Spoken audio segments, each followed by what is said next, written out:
No dia 25 de janeiro de 1971, Idi Amin, então general de divisão, tomou o poder em Uganda através de um golpe militar que derrubou o governo do presidente Milton Obote. Na época, Obote, que havia se tornado o primeiro chefe de Estado eleito de Uganda, após conduzir o país à independência da Grã-Bretanha em 1962, estava em Singapura participando de uma reunião de líderes da Commonwealth. A ascensão de Idi Amin deu início a um regime que duraria 8 anos e seria marcado por práticas autoritárias e eventos de grande impacto.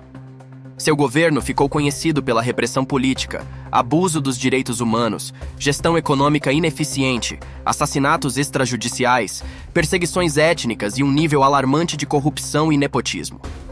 Esses anos de desgoverno mergulharam Uganda em um período de instabilidade e sofrimento generalizado, com consequências profundas para a sociedade e a economia do país. Estima-se que, durante o regime de Idi Amin, entre 100 mil e 500 mil pessoas perderam a vida, segundo observadores internacionais e grupos de direitos humanos. Apelidado de "o açougueiro de Uganda", Amin chamou a atenção mundial tanto por sua brutalidade explícita quanto por seu comportamento imprevisível, que provocava repulsa, mas também fascínio em alguns. Idi Amin Dada nasceu em Kampala, Uganda, filho de um pai da tribo Kakwa e de uma mãe do povo Lubara. Em 1946, com 20 anos, ingressou nos King's African Rifles, KAR, uma unidade do exército colonial britânico, inicialmente como cozinheiro. Demonstrando aptidão, ele foi galgando posições e, com o tempo, tornou-se tenente. Durante sua carreira militar, lutou ao lado dos britânicos em conflitos como a Guerra de Shifta, enfrentando rebeldes somalis, e na revolta dos Mau Mau, no Quênia. Quando Uganda conquistou sua independência do Reino Unido, em 1962, Amin continuou nas Forças Armadas do país, alcançando a patente de major. Em 1965, foi promovido a general e nomeado comandante do exército ugandense. Em 1971, ao saber que o presidente Milton Obote planejava prendê-lo sob a acusação de desviar fundos do exército, Amin organizou um golpe de Estado e se autoproclamou presidente. Poucos anos antes, em fevereiro de 1966, o parlamento de Uganda acusou Amin de desviar $350 mil em ouro e marfim, obtidos de guerrilheiros no Congo em troca de armas fornecidas por ele em 1964. Após assumir o poder, o primeiro-ministro Milton Obote eliminou a estrutura política que dividia a autoridade entre o governo central e o Kabaka, rei, do reino de Buganda, Mutesa II. Este último também exercia o papel de primeiro presidente de Uganda. Em maio de 1966, Obote ordenou que tropas, lideradas por Idi Amin, cercassem o palácio de Mutesa. Isso resultou na Batalha de Mangu Hill, onde o rei foi forçado a fugir para o Reino Unido. Assim, Obote consolidou o poder, tornando-se o segundo presidente de Uganda. Durante seu mandato, Obote introduziu princípios socialistas que moldaram as políticas de desenvolvimento de Uganda. Contudo, ele deixou o controle das Forças Armadas sob a liderança de Idi Amin, em quem depositava total confiança. Essa relação facilitou as promoções de Amin, que foi elevado a brigadeiro-general em 1967 e depois a major-general. No entanto, com o tempo, a relação de proximidade entre Obote e Amin se deteriorou, dando início a tensões que culminariam em um golpe de Estado. No mesmo ano, Obote aboliu os reinos tradicionais e o sistema federalista, implementando uma presidência executiva amparada pela nova Constituição Republicana. Ele declarou seu partido, o Congresso do Povo de Uganda, o PC, como o único partido legítimo no país, consolidando ainda mais sua autoridade.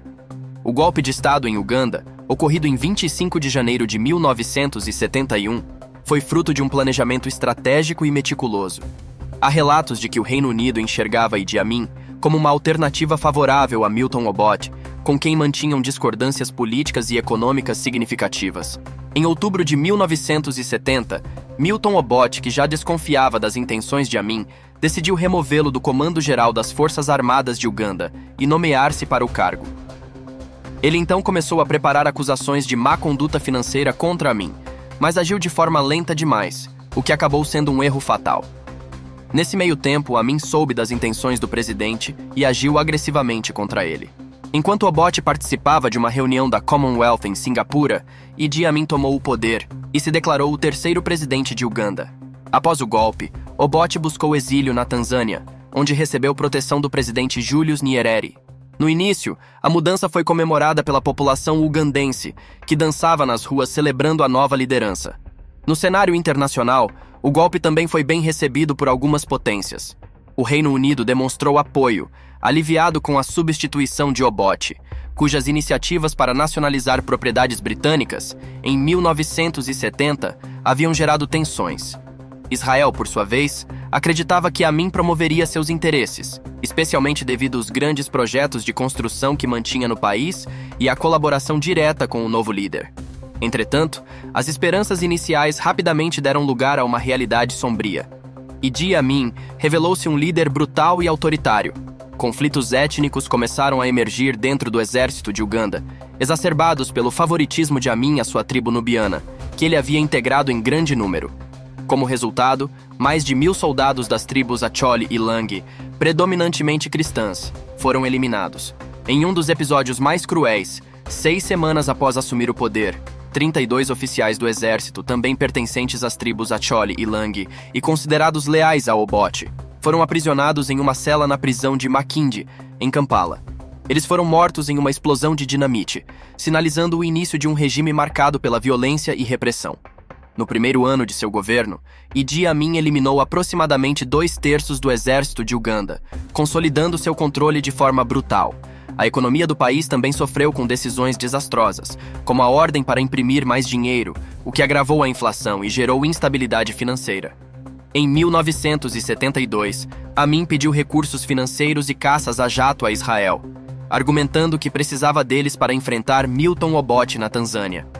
Após a recusa israelense, Amin buscou apoio na Líbia, encontrando no líder Muammar Gaddafi um novo aliado. A deterioração das relações com Israel culminou na expulsão de cidadãos e empresas israelenses de Uganda, interrompendo diversos projetos de construção no país. Isso marcou o início de uma postura abertamente hostil contra os judeus por parte de Amin. No mesmo ano, em 4 de agosto, Idi Amin ordenou que todos os cidadãos ugandenses de origem asiática, com passaportes britânicos, deixassem o país. Ele estabeleceu um prazo de 90 dias para a saída, permitindo que levassem apenas o que conseguissem carregar.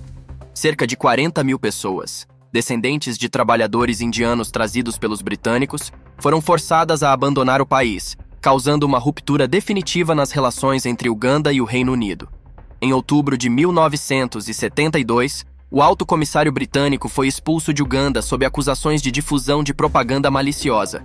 Como resposta, a Grã-Bretanha suspendeu um plano de desenvolvimento avaliado em 10 milhões de libras e reduziu as relações diplomáticas com Uganda. A relação entre os dois países foi ainda mais danificada em 28 de junho de 1976, quando Idi Amin colaborou com a Organização de Libertação da Palestina no sequestro de um voo da Air France que se dirigia a Tel Aviv, demonstrando sua crescente aliança com grupos contrários a Israel. Em 7 de julho de 1976, os israelenses realizaram a Operação Entebbe, um resgate militar de reféns mantidos no aeroporto de Entebbe, em Uganda. A ação foi um grande golpe na reputação de Idi Amin, já que 8 caças MiG de sua força aérea foram destruídos. No dia 28 de julho de 1976, a Grã-Bretanha cortou completamente suas relações diplomáticas com Uganda. As relações entre os dois países só foram restabelecidas após a queda de Amin. Sobre a conduta de Amin, antigos aliados que fugiram de sua repressão revelaram códigos usados pelo líder para ordenar punições. Frases como dar o tratamento VIP ou ir com ele para onde ele dorme significavam eliminação física, enquanto dar chá era um eufemismo para punições severas. Amin frequentemente insultava líderes globais, fazendo elogios a Adolf Hitler e justificando atrocidades como genocídios. Além disso, atacava verbalmente líderes africanos como Julius Nyerere, da Tanzânia, a quem chamou de covarde e desonroso, e Kenneth Kaunda, da Zâmbia, rotulando-o como marionete imperialista. Conhecido por seu comportamento imprevisível, chamou a atenção até mesmo da rainha Elizabeth II com provocações inusitadas. Em um gesto extravagante, sugeriu ser o rei da Escócia e liderar o país à independência do Reino Unido. Ele teria ainda enviado uma mensagem à rainha dizendo: Elizabeth, se quiser conhecer um verdadeiro homem, venha a Kampala. Essas declarações ilustram sua busca constante por visibilidade internacional, Dentro do país, Amin consolidava seu poder por meio de cerimônias destinadas a demonstrar autoridade, frequentemente envolvendo expatriados. Algumas dessas ações resultaram na expulsão de voluntários e diplomatas estrangeiros, intensificando o isolamento de Uganda no cenário global. Ele obrigava empresários britânicos a se ajoelharem e declararem lealdade a ele. Seu trono era carregado por 4 homens brancos. Além disso, ele chegou a se autoconceder medalhas oficiais do exército britânico. Estima-se que seu governo foi responsável por severos episódios de repressão. Cerca de 500 mil pessoas foram impactadas diretamente, incluindo intelectuais e opositores políticos, o que deixou marcas profundas na história do país. As forças de segurança de Uganda desempenhavam um papel central nesse contexto, agindo de maneira extremamente rígida com dissidentes. A vida pessoal de Amin também era repleta de polêmicas, com relatos de episódios marcantes que chocaram até mesmo seus aliados. Entre as histórias mais notáveis está a de um dos arcebispos mais influentes do país, cuja morte é associada ao regime de Amin. Essas narrativas, mesmo com partes contestadas, contribuem para a complexidade da figura do líder ugandense. Amin ainda despertava controvérsia com declarações incomuns. Em uma ocasião, ao responder a acusações, comentou algo inesperado sobre hábitos alimentares, alimentando mitos em torno de sua figura. Tais declarações, ainda que careçam de comprovação, reforçaram sua reputação de governante autoritário e excêntrico. Amin se dava diferentes títulos e pedia à mídia que sempre o chamasse por seu título completo. Ele se intitulou Senhor de todas as bestas da terra e peixes do mar, conquistador do Império Britânico na África em geral e de Uganda em particular. Também criou medalhas e condecorações que usava em seu uniforme militar. Idi Amin não hesitava em usar demonstrações públicas de força para consolidar seu domínio. Relatos indicam que opositores eram eliminados de maneira aberta, com transmissões que chocavam a população. As vítimas, muitas vezes, eram obrigadas a usar roupas claras, enfatizando a crueldade das ações. Amin chegou ao poder em 1971 por meio de um golpe militar, o mesmo método que marcou sua queda. Após 8 anos de governo caracterizados por repressão e violência, sua liderança começou a ruir em 1978, quando ele ordenou a invasão de uma região próxima ao Lago Vitória, na Tanzânia. Esse ataque provocou uma forte reação do presidente tanzaniano, Julius Nyerere, que liderou um contra-ataque decisivo. Com o apoio de exilados ugandenses e uma ofensiva bem-sucedida em Kampala, Amin perdeu o controle do país. Tropas líbias, enviadas para ajudá-lo, não foram capazes de deter o avanço das forças tanzanianas e seus aliados. Após sua derrota, Amin fugiu para Trípoli, na Líbia, e mais tarde se exilou na Arábia Saudita, onde viveu com parte de sua família. Em 1989, surgiram relatos de que ele teria tentado mudar de local usando documentos falsos, indo para Kinshasa, na República Democrática do Congo. Ele planejava retornar a Uganda para tentar retomar o poder, mas as autoridades zairenses o reconheceram e o detiveram. Uganda se recusou a recebê-lo, a menos que ele estivesse disposto a responder pelos seus crimes. Como nenhum outro país estava disposto a lhe conceder asilo, a Arábia Saudita aceitou-o de volta, com a condição de que ele não se envolvesse mais em atividades políticas. Idi Amin viveu uma vida tranquila no exílio na Arábia Saudita até falecer no dia 16 de agosto de 2003. Ele tinha 78 anos, embora algumas fontes de mídia mencionassem que ele tinha 80 anos. Amin sofreu de hipertensão e falência renal, entrando em coma do qual nunca acordou. O The New York Times o descreveu como uma figura robusta, sádica e televisiva, enquanto o Washington Post o qualificou como indiscutivelmente maligno e perversamente fascinante. Essas descrições refletem a imagem complexa e aterrorizante que ele deixou no mundo, marcado por seu desejo insaciável por poder e sangue. Mesmo em exílio, Amin não demonstrou arrependimento por suas ações. Durante uma visita de jornalistas, afirmou que ainda se considerava no controle e, se fosse possível retornar ao poder, estaria pronto para continuar sua luta contra seus inimigos com mais intensidade. Isso revela a natureza intransigente e implacável de sua personalidade, mesmo após a queda de seu regime. No final, Idi Amin morreu de causas naturais, mas o legado de suas ações permanece uma mancha na história de Uganda e no mundo. Sua administração destruiu milhares de vidas e causou um dano irreparável ao país. Curtiu nosso conteúdo? Então você vai adorar o blog do Fala Bué. Lá mergulhamos fundo em artigos reflexivos, notícias impactantes sobre a África e o mundo, além de debates e pontos de vista que fazem você pensar. Acesse e explore mais.